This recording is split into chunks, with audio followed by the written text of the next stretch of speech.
Welcome to the Business of Soil Health. I'm Patrick Smith, the founder of Soil Upside. And I'm Sammy Telleton, the co-founder of FarmRaise. Hello, today we're joined by Adam Kiel, who is the Managing Director of the Soil and Water Outcomes Fund. Adam, welcome to the Business of Soil Health. We're so pleased to have you here today. Thank you. Great to be here.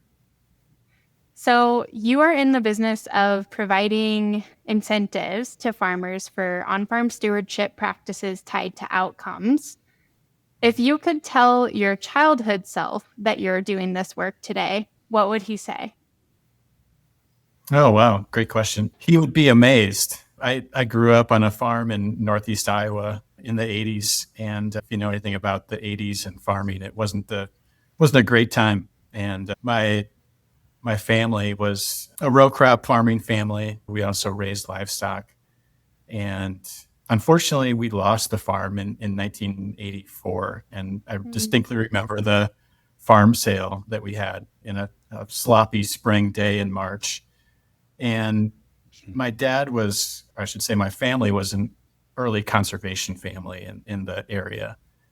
And I often think about, if I was around then with the Soil and Water Outcomes Fund and I was working with my dad on enrolling in the Soil and Water Outcomes Fund, if by chance that might have, resulted in something differently than a farm sale on a spring March day.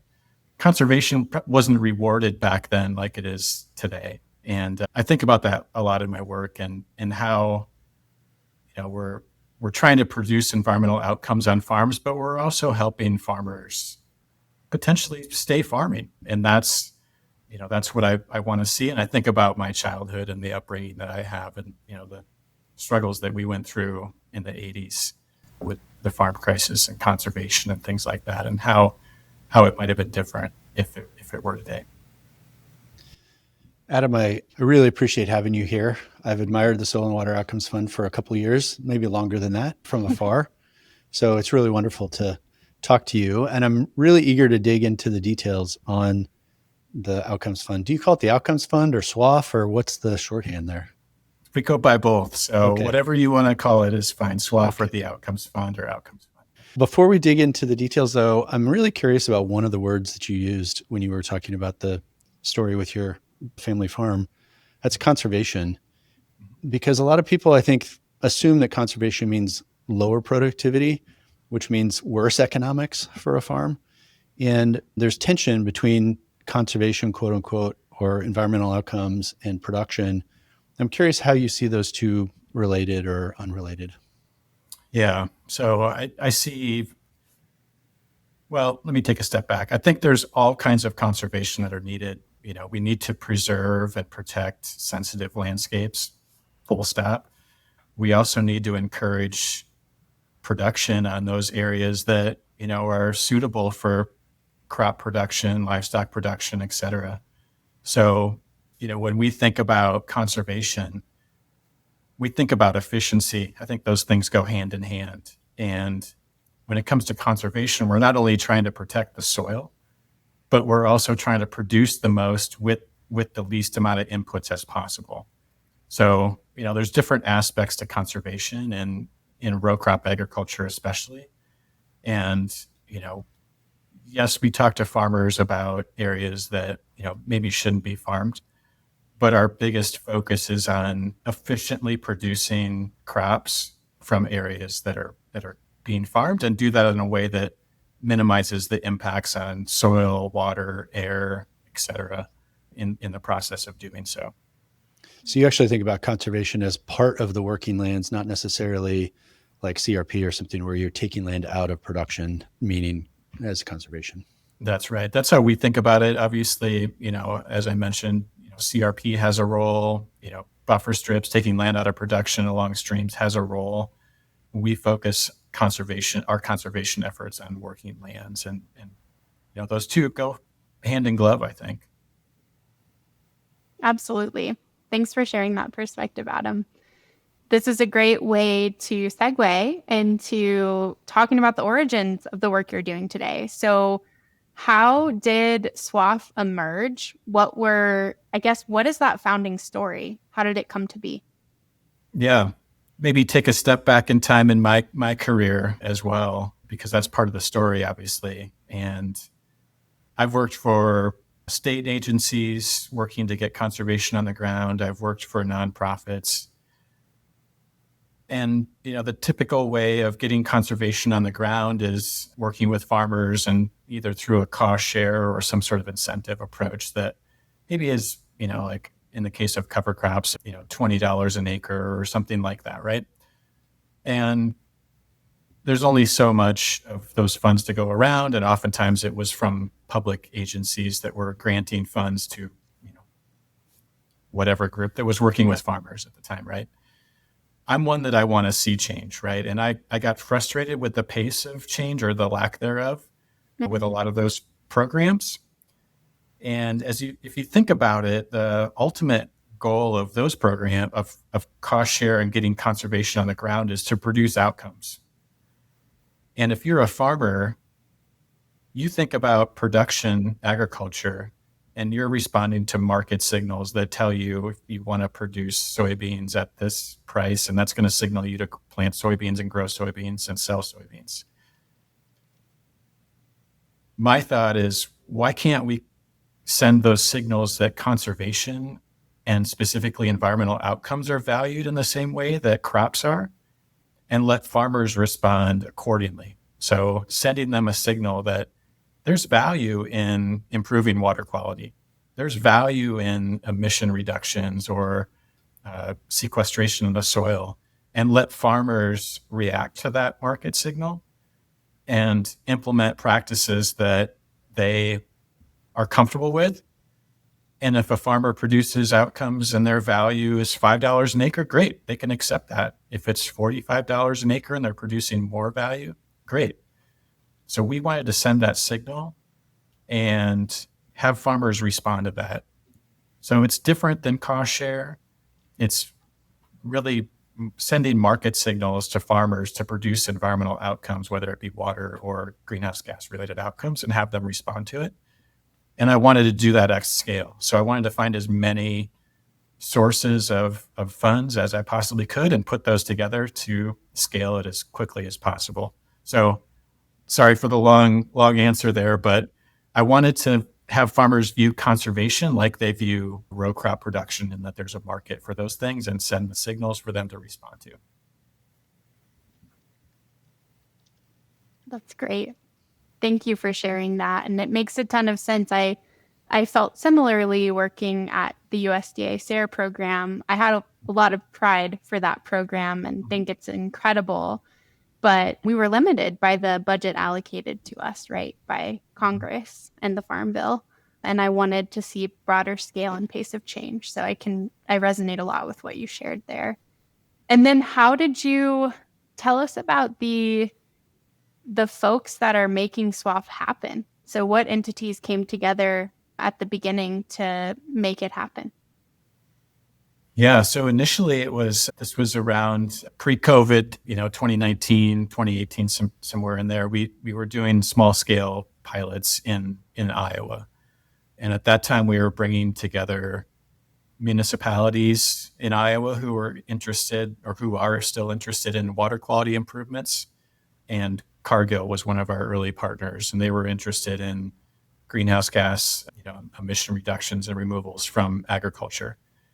And bringing those groups together and having them co-invest on the same acres that produce both water and greenhouse gas outcomes, that was where we got started. And, we were at around 10,000 acres in 2020 and thought we were, cool kids on the block at that point in time. And then realized that we had to figure out how we're going to scale this thing. And that's what we did over the following years. But yeah, early partners were, municipalities, Cargill. We had some early support from the Walton Family Foundation, which was great. I often joke with the Walton people that it might have been one of their, biggest impact investments they've ever made. It was a small grant, and, here we are today, and, over 1 million acres of enrollment. And that just spurred from that initial grant that they provided and those initial partners that we had. That's a great impact return. Yeah. I love that you talk about market mechanisms and basically sending market signals to producers. And that's the impetus of this whole show, is to understand the market mechanisms around soil health and capital flows. And it's one of the things that I've admired about SWOF from afar is it seems like what you've done is knit together on one side nutrient reduction credit programs, water quality credit programs, carbon credit programs. Maybe it's like a maybe three-legged stool. You have the ecosystem programs, you have corporate sponsors, and then you have producers. Can you map out for us just the basic concept and what the parties are that you're facilitating here? Yeah. So three-legged stool, that's a good way to think about it. So we're kind of between our partners who want the environmental outcomes, and that group is made up of private institutions, global food and beverage companies, governments at various levels, whether it's municipal, state, or federal. So those are the buyers, right? They seek the outcomes. So that's one group, and we establish purchase agreements with those entities that are outcome-based contracts. So if we don't deliver, they don't pay. So that's one feature that they enjoy. The other side is kind of our factory floor, and that's our farmers, right? And those farmers who voluntarily choose to participate because we're sending them the signals to participate and produce outcomes. And they're producing the outcomes that we're able to quantify, measure, verify, that then we pass on to our partners. And all of the agreements, whether it's with our partners, as I explained, and with our farmers, are all outcome based. So performance is based on the environmental outcomes that's generated, and the amount of capital that flows between the parties is all aligned to the outcomes that are produced and verified on an annual basis. Can you go into a little bit more detail on how capital actually flows through the system? Mm-hmm. Yeah, maybe I'll just kind of focus on how it flows to farmers, because I think that's probably the most important aspect of this relationship. So farmers indicate their interest in participating, and that could either be a first-year participant, or they could, indicate their desire to re-enroll. There's a exchange of data that leads to an application, and that data includes, just think of field boundaries and kind of operational data of every sort. That data then is used to generate a outcome estimate. And then there's an initial contract that's signed between the parties, between farmers and us, and an initial payment that goes to the farmers, an upfront payment, if you will, before outcomes are verified. We think that's super important because these farmers have expenses that they have to cover. So we provide an upfront payment to farmers. That usually happens before they do the practices, a few months before or around the same time. And then we go and verify those practices, and we verify that those practices are implemented that produce the outcomes. Once that's completed, then the final flow of capital, or the final payment, is made to the farmer. And along that pathway, we're also have a similar, let's say, invoicing model with our partners. So as we have those preliminary outcomes generated from farmers through contract signing, we'll work with our partners to get funds upfront that can be passed on to farmers. And then once things are fully verified, we'll complete that annual outcome transaction with them, and the capital kind of flows between parties. How do you navigate that really important piece you touched on, which is that upfront capital for practice implementation? Is that payment coming from the partners, the corporate partners, or is that another funding source? It's from the corporate partners. We want them to share in the risk, right? That farmers are participating and doing these practices. One side note, I think my opinion is that many conservation and sustainability programs shift all of the risk to farmers, financial and otherwise. Mm-hmm. And you might have farmers are paid after the fact, right? And the farmers are carrying costs for months and carrying interest costs of practice implementation for months. I don't think that's good practice. I think we need to all share in the cost and the risk of this work. And that's why we've decided to do some share of these payments upfront for farmers who participate with us. And our partners are bought into that too through the program. I'm trying to understand where to fit you guys in my sort of mental model. There's this category of companies called project developers that, typically producers will engage with a project developer like Arva Intelligence in these ecosystem asset programs. There's a lot of them. Arva is just the first one that came to mind. But it seems like you're sitting in a little different position, maybe aggregating multiple project developers and payments for multiple kinds of ecosystem outcomes. Can you talk about that a little bit? Yeah, you're exactly right. Leave it to us to do the complex work, right? So the pathway to scale here in sustainability and let's scope 3 or whatever world you want to put us in, ecosystem services, the pathway is through partnerships. It could be through value chain partnerships where you have multiple links in the value chain contributing and they're sharing in the cost. And we do that type of partnership building. I think our most complex value chain partnership is where we have 4 different levels of value chain participating in a transaction with farms. And then the other type of transaction is ones in which you have parties contributing for different types of outcomes. One party might contribute for greenhouse gases. One party might contribute for the nitrogen and phosphorus water quality improvements.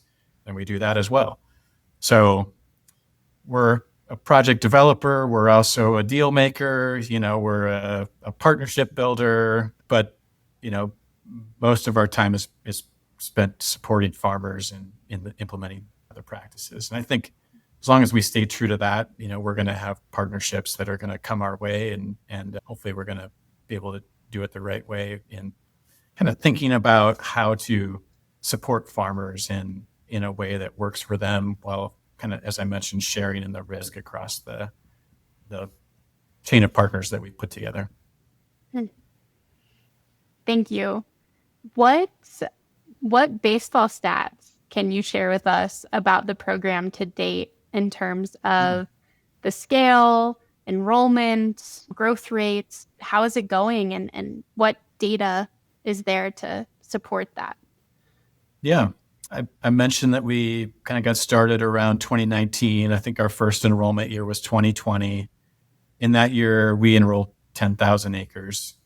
Last year, we enrolled 1.14 million acres. That was in 2024. So, pretty good growth there. Yeah. And so we're excited about that. I think and I just ran the numbers before we hopped on, Sammy, and I think in total we've paid around $55 million out to farmers over those years for the work they've done. So, that's impressive. For me, I get more excitement over the kind of the scale of work that we've been able to do. And our team's relatively small, right? We've got, a handful of people working across the Midwest and a small team in kind of our central office in Iowa that supports us. And I told the team in January when we got together to debrief about the year, I said, I've been in this conservation world for 20 plus years, and not too many people get the opportunity to work on over 1 million acres. And, we should feel lucky that we have this opportunity to work with farmers at this scale. And, that doesn't happen too often. And it's impactful, and our team should be proud of that. Now, could we do more? Of course. But having that scale in this environment where, things seem to be constantly changing day to day with guidance and regulations and governments, it was an impressive feat for our team to go and enroll over 1 million acres last year.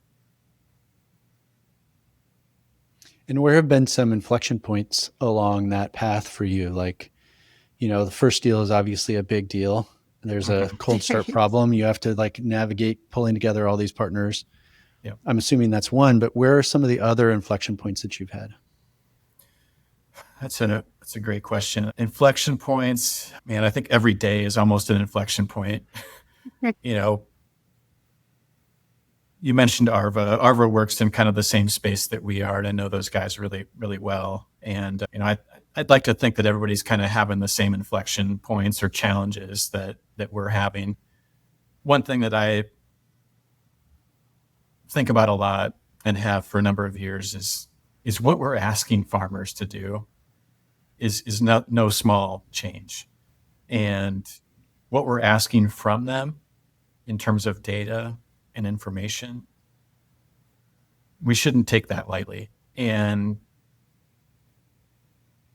this is maybe not quite an inflection, Patrick, but maybe an observation or a worry of mine for the future, is that we're headed towards a path where we're going to spend more time on data acquisition than we are on talking with farmers about how to be successful with what we're asking them to do.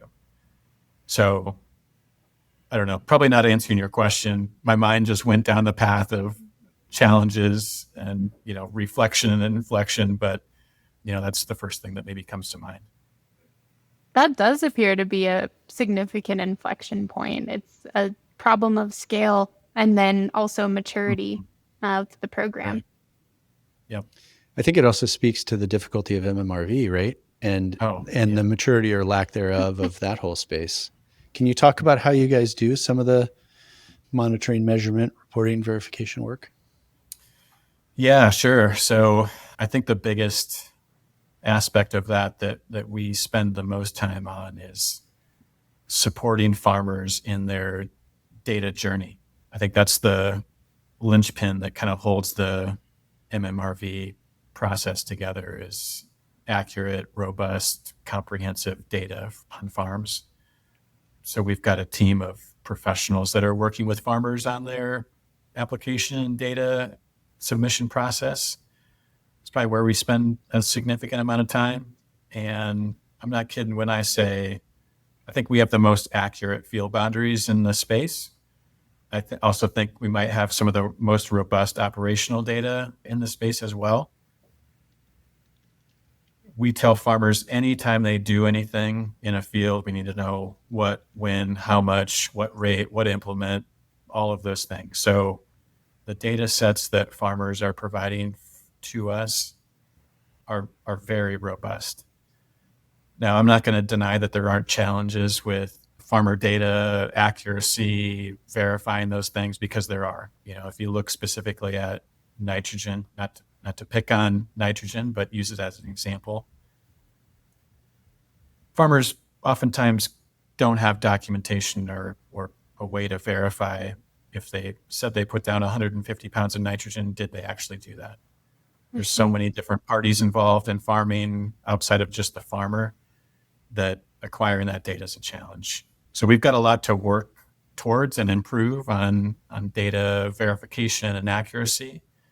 But other points of our MMRV journey, we also step foot on every single field every single year to verify prior to planting what farmers have done and what we observe. We don't have full faith yet in remote sensing technologies, so we're pretty focused on getting on farms and visually inspecting fields. So that's a unique aspect of what we do. We also do soil sampling and water sampling. We also ask for receipts and documentation as best farmers can provide. So our MMRV is pretty robust. We also, all of our outcome quantification is done by a third party, so we don't do that in-house. We separate out the quantification steps from everything else we do to avoid that conflict. So we have a third party that does all that work for us. So kind of rambled around there, Patrick, but that kind of covers some of the basis of what people think of when they think of MMRV. We'll dig into all the details. Awesome. That's very impressive that you set foot on every field. I feel like the standard I have in my head is maybe auditing 5 to 10% of participating fields, right? And then leaving the rest up to the models or the remote sensing. So, Yep. Wow. I'm curious, as you talk about supporting farmers in their data journey, you're very hands-on with farmers and collecting a wide variety of data. Are there any solutions on the market today that facilitate data collection that you're excited about?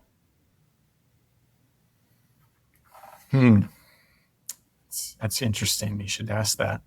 I'm optimistic that we'll see increased accuracy of remote sensing in the future.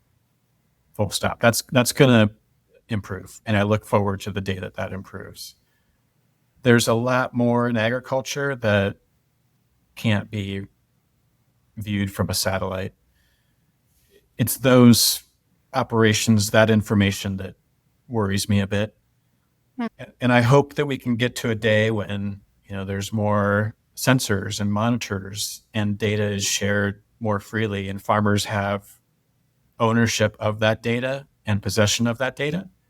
But today it seems like the data structure is so fragmented within agriculture that farmers, even though they're told that they own data, they may not have possession of that, which makes it challenging for them to provide that to us in some cases.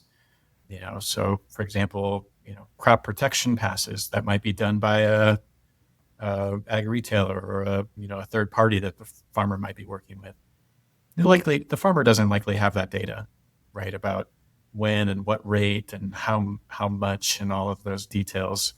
So I do worry about the data fragmentation, and there's going to have to be some reconciliation about farmers holding their data resources, but we've got a long way to go on that front. Let's just say that. Can you talk about the unit economics of measurement? I think this is one of the big challenges for a lot of carbon programs where in order to get accurate data, you need to do actual physical soil samples, but the price of collecting those samples is actually more than what you get for the ton of carbon that gets measured. Yeah, this is one of the areas that keeps me up at night. I don't think I've used that phrase yet. It's called, but it does seem like, a lot of the guidance and things that companies are reacting to as far as how to implement these things, especially for Scope 3, is ever changing. And one of the areas that I see changing the most is soil sampling and calibration for model runs. And you can have this purity approach where you want everything to be perfect and down to the nth decimal place accurate, but that's going to come at a cost. And that's going to come at a cost that's going to reduce what farmers are provided. And that worries me an awful lot. And yes, we're going to probably see some technologies come along that are going to make soil sampling cheaper, but it's not going to reduce, in my mind, the intensity of the sampling that's going to be required. You're still going to have to somehow go to all of these fields and sample them. And that, I've looked at our calendar of events over the year, and just doing that pre-sampling doesn't work with a farmer's calendar. I'll just tell you that. So I do worry a lot about the striving for purity and what that means in terms of soil sampling, costs, timeline for the farmer. All those things are interconnected when you start introducing additional requirements like very robust soil sampling.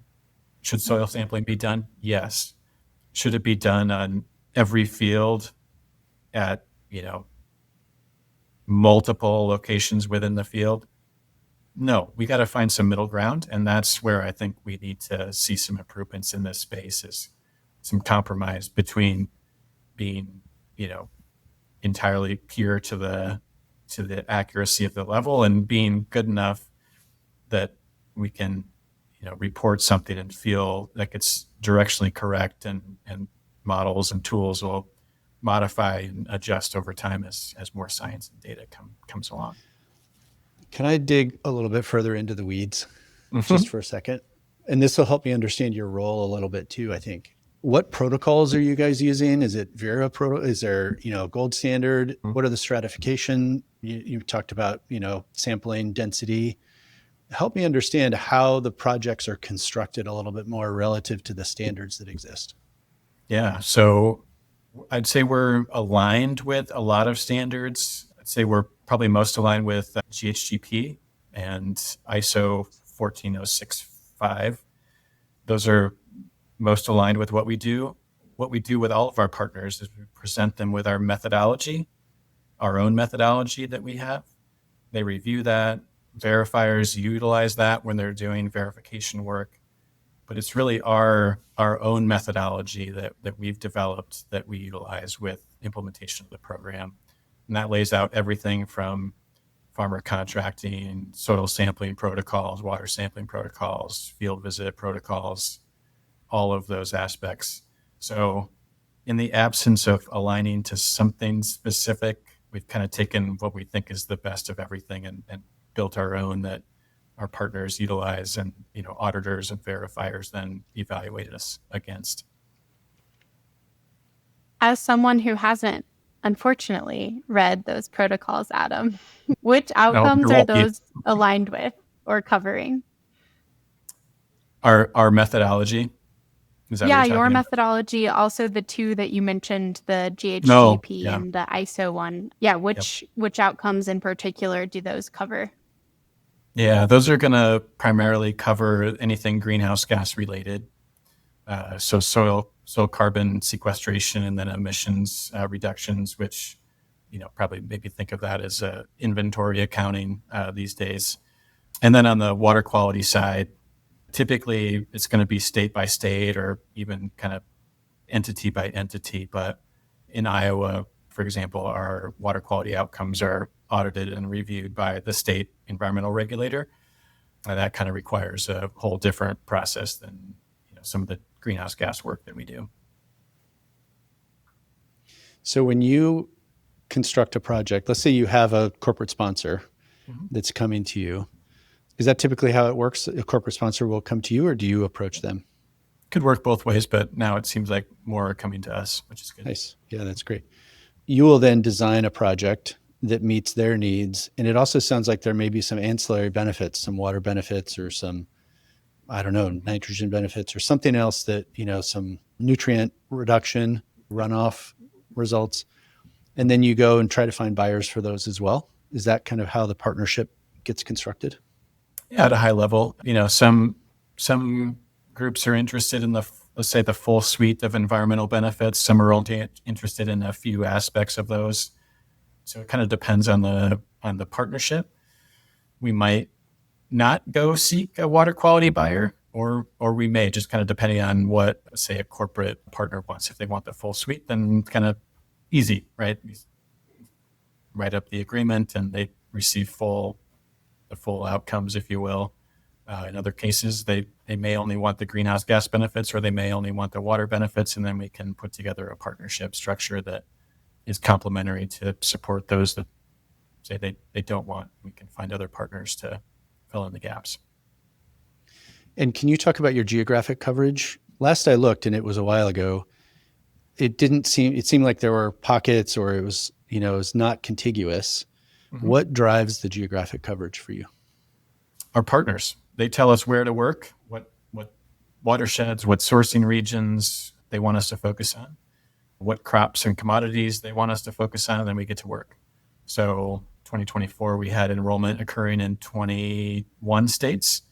And again, that's partner driven. So, we're largely Midwest focused, but we do have enrollment in New York, the Carolinas, Georgia, kind of spans the states that we work with on the Eastern Seaboard, but primarily in 14 or so Midwestern states is where most of our enrollment happens. And again, that's kind of partner directed.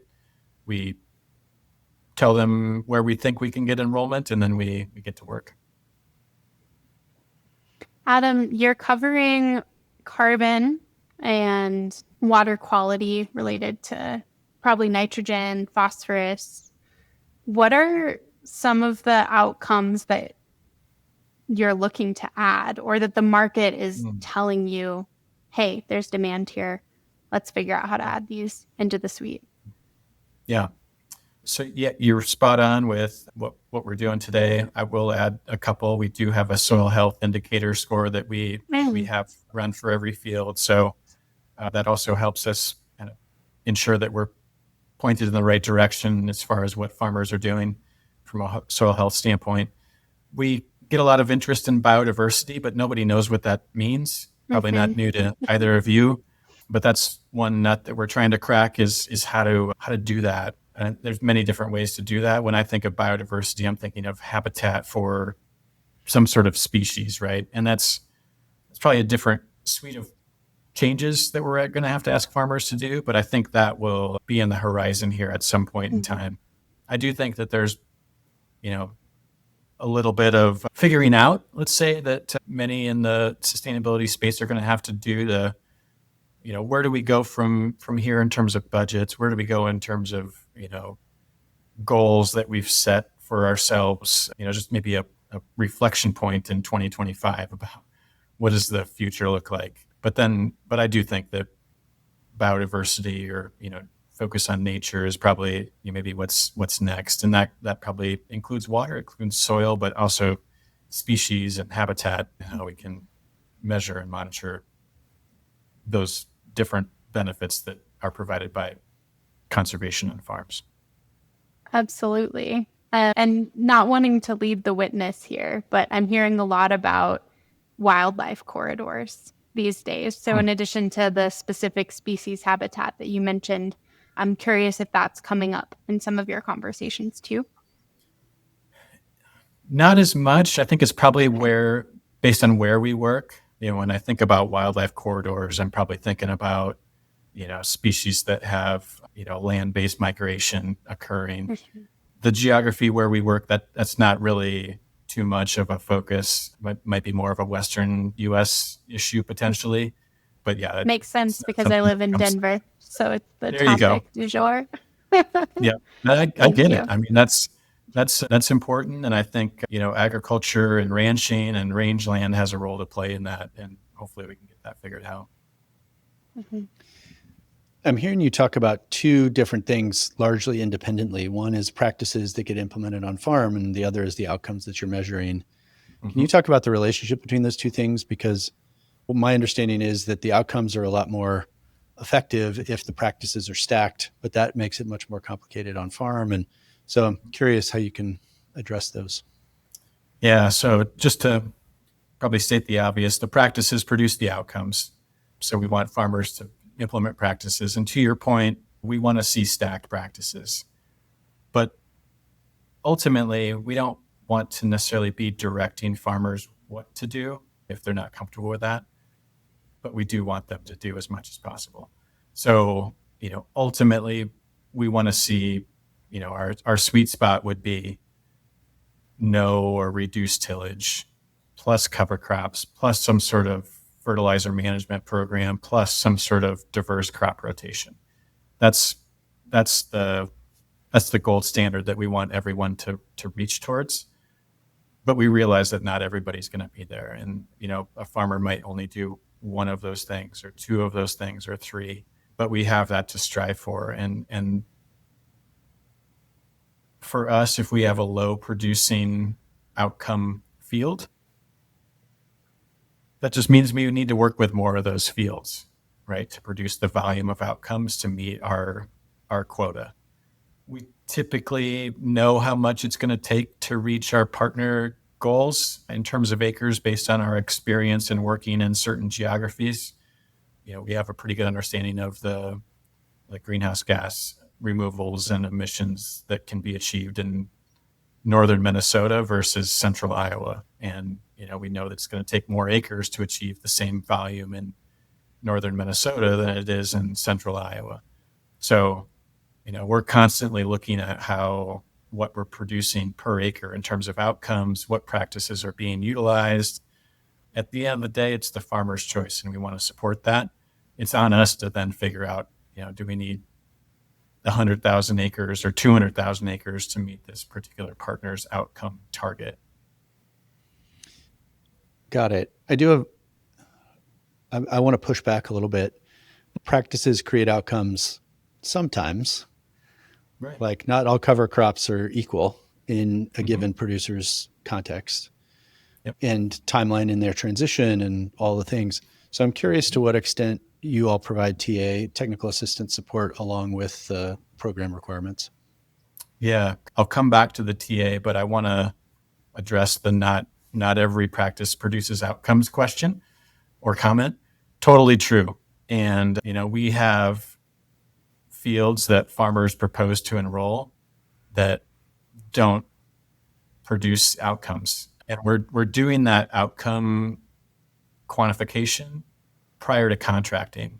So we're rejecting fields because, something might be a miss in, their cropping system that it just doesn't fit in or doesn't produce positive outcomes. It actually might produce, let's say, a nitrous oxide increase.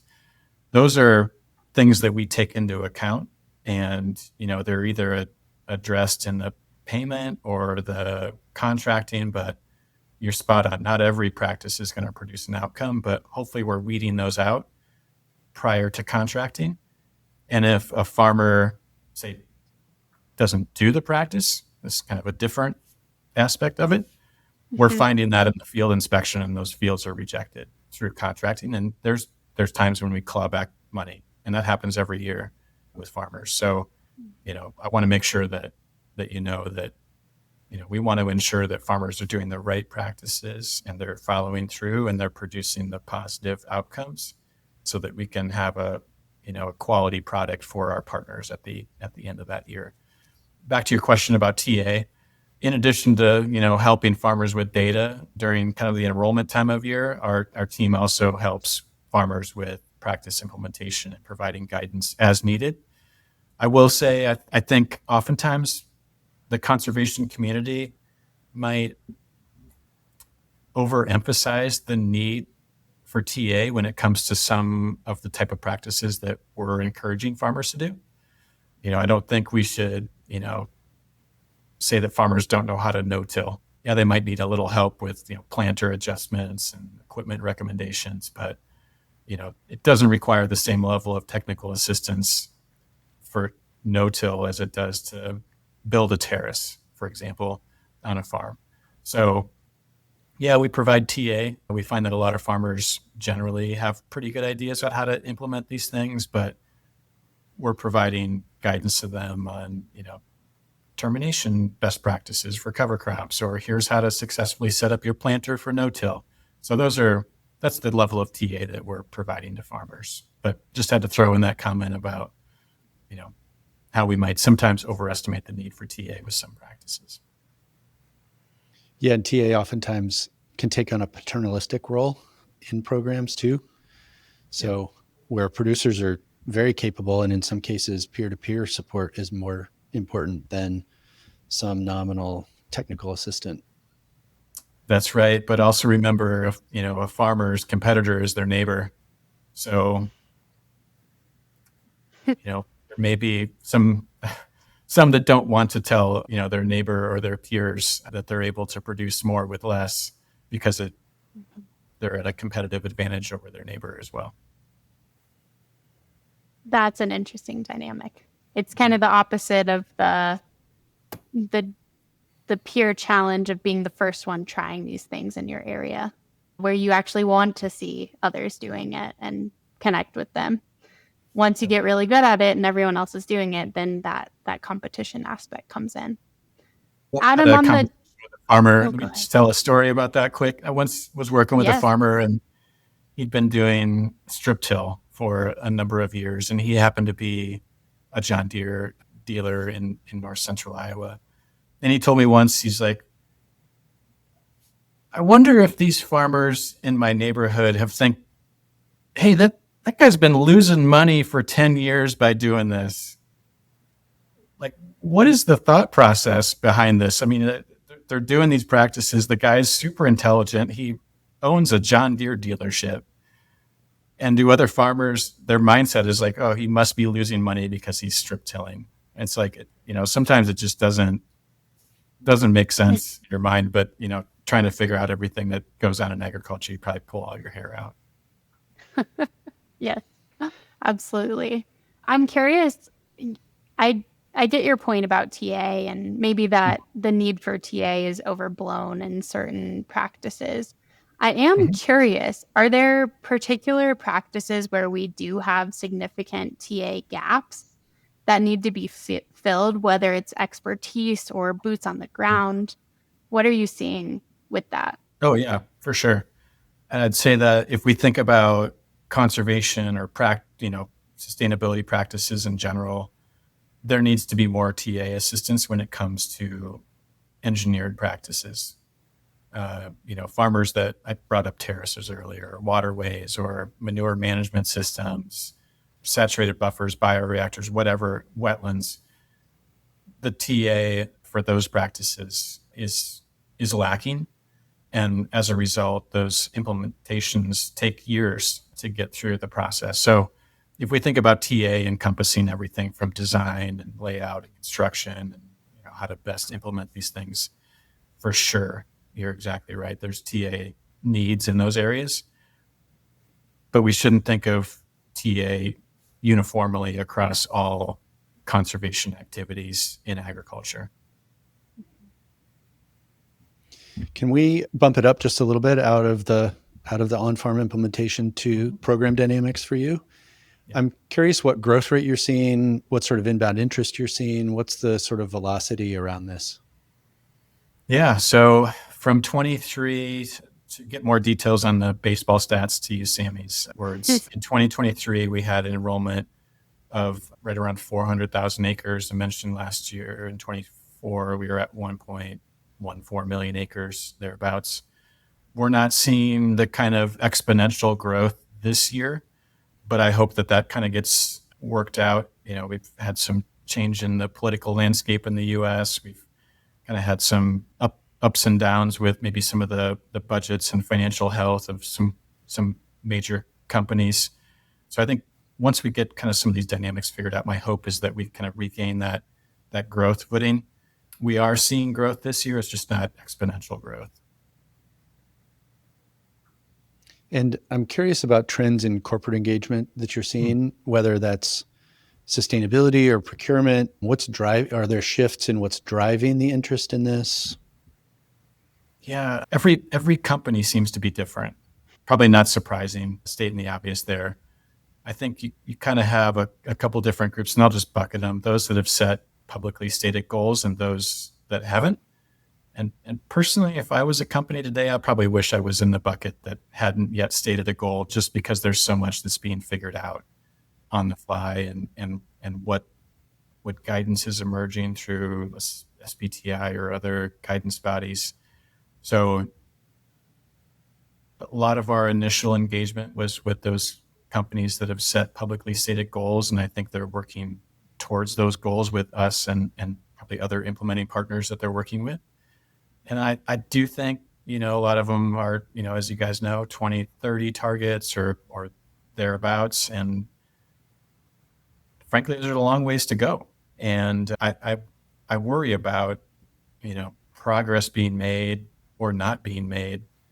And I think a lot of goals were probably set without fully understanding what this landscape needs financially and otherwise to drive the kind of change that needs to happen to reach these goals or targets that are being discussed. So long story short, I think sustainability goals are driving it today. I think we're going to see some re-examination of costs, within these organizations. I think that's just going to ramp up, and we're going to have to be more efficient with the dollars that are available to meet some of these targets that are looming in the not too distant future. I think what I'm hearing, a combination of of your last two answers, is sort of slowing growth and still a big gap between what's being done and commitments. Yep, 100%. Yep. It's interesting to think about the corporate perspective. Large corporations make sustainability commitments. You didn't mention it, but risk is also probably on their minds, and that might be true more for the people that haven't made sustainability commitments. Why do you think producers are participating? They usually don't make sustainability commitments at the level of corporations, but what's the motivation there? We're in a tough economic time in agriculture. And I think during tough economic times, producers probably look for ways to gain efficiencies. And as I mentioned off the top, some of the practices that we're talking with them about are about efficiencies and being cognizant of cost and production and price of commodities. It's going to drive some producers to examine what they do. And, we're a good fit and a good resource to help them with that. So that's probably one segment of farmers is, looking to be more efficient with their system. You have another segment that want to improve their soil and improve their assets. And as a result, they're doing soil health type practices that produce outcomes. So I think between kind of those two categories, you probably catch most of the farmers that participate with us. But you're right, they're, a farm's not setting a 2030 goal for sustainability. Anecdotally, and through some of the survey data that we've got from farmers about their participation, they see the benefits, not just economically, but with their resilience of their farm. They feel more resilient during increased rainfall events or more frequent rainfall events, those kind of things, or droughts. So I think you've kind of got a couple different categories of farmers, and the reasons why they choose to participate with us varies. Adam, it's really wonderful talking to you. As we sort of near closing out the conversation, you mentioned earlier that one of the things that kept you up at night. Mm-hmm. I'm curious, what else keeps you up at night, and what are some things that give you hope? Yeah, I'll start with the hope part and then think a little bit more about the keeps me up at night question. What gives me hope is that farmers are coming out in numbers that I never thought were possible to change the way they farm. Is it enough? No. But is it enough to start the flywheel, I think, going in the right direction? Yes. So farmers give me hope in terms of their willingness to participate with groups like ours. What keeps me up at night is the increasing focus on data and lack of, or a shifting focus away from supporting farmers. I kind of mentioned that earlier. The soil sampling keeps me up at night. Another one that keeps me up at night is the drive towards commercializing and privatizing models and tools. I think we need more in the public sphere in terms of quantification tools and models. And, I've seen this with my own eyes where things have been privatized and then now they're kind of behind closed doors for commercialization. That has a role, but I think we need to have open source, publicly supported models that are peer reviewed. People can look under the hood and understand what's going on and they can be evaluated. It worries me when we've got things kind of moving behind closed doors when it comes to quantification. So those are a couple of things that keep me up at night. Yeah, I really appreciate that. The mention of closed models, I think, is really important and doesn't get talked about enough. We could have a whole nother half an hour conversation about that. Yeah. It's been a real pleasure talking to you and touching on program structure, touching on your engagement with producers and corporations, some of the practical challenges that are in the mix for you. I'm curious if you have a last thought that you want to leave listeners with. The last thought is, we've talked about a lot of good things today and exciting things about conservation and outcomes in agriculture and farmers embracing this. I'll admit that what we're doing is innovative, it's new, but it's not enough. And I challenge not only me and my team and the farmers who participate with us to get better and think of ways to scale and improve, but also others. We're in Iowa alone, 30 some million acres of land. We need to do more and do better. And that's a challenge for us and for others in this conservation and sustainability in our agriculture space to try to figure out. So what we're doing today is exciting, but it's not the end. It's more of the beginning in terms of how we go from here and scale and become more efficient and improve this world that we live in. Cool. Thank you so much. Really appreciate that thought and really appreciate you joining us today. Yeah, thank you. It's been great. Thanks a lot. Thanks for listening to this episode of The Business of Soil Health. Our goal is to explore how new financial tools may or may not support producers' stewardship of their soil. We love hearing from listeners, so don't hesitate to reach out with any suggestions or guests you'd like for us to feature. And don't forget to subscribe or leave a review on your favorite podcast platform.